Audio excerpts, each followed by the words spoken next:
Dear students, তোমরা যারা Netaji Subhash open university থেকে ইউজি এবং বিডিপি কোর্স করছো, তাদের অ্যাসাইনমেন্ট এক্সাম চলছে।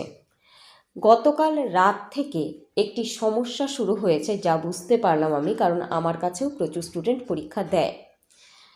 তাদের এক একজনের এক এক নম্বর এসছে একই বিষয়ে একই উত্তর দেওয়ার পরও।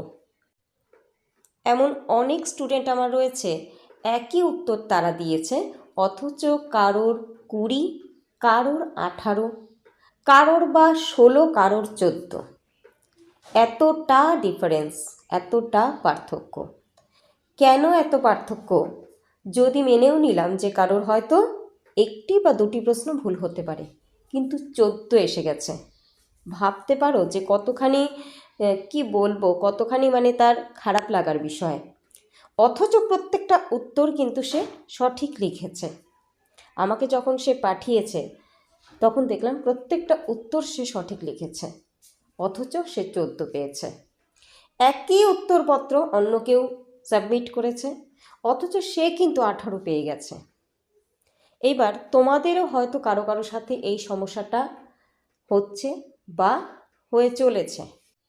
তোমরা যদি নিশ্চিত থেকে থাকো যে তোমরা সঠিক উত্তর প্রত্যেকটা ধরে ধরে দিয়েছো, তবে তোমাদের অধিকার আছে এনএসওইউ এর অফিসিয়াল যে ফোন নাম্বার আছে সেখানে কল করে বিষয়টি জানানো।